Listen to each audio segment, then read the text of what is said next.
Hi everyone, my name is Arina.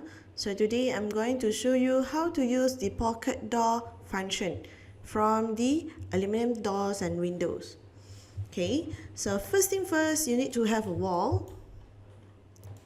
Okay, under customize function, you have the aluminum doors and windows. Click on it. Okay, and then you can just double click on your wall.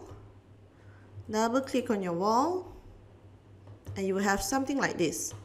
Okay, so the first series, it just remain as casement window, but this one, the second one, okay, you can highlight this number, this name, and then you type out 49 until you see 49 CS sliding door. Just click on it. Okay, so you can choose any outer frame that you want. Okay, let's say I just go for the basic.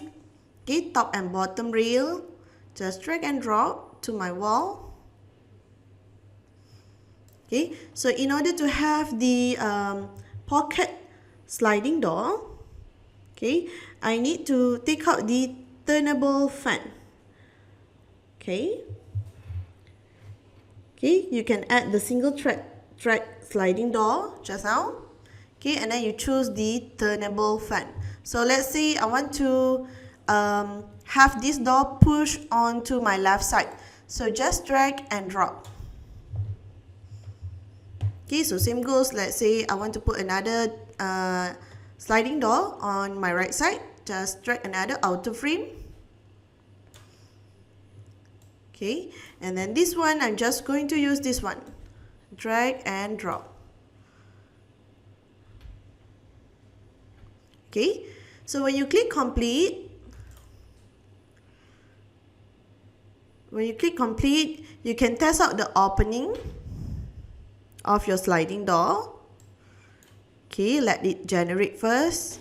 Okay, so you have something like this. So when you want to test out the opening, you can press O or O to close it back.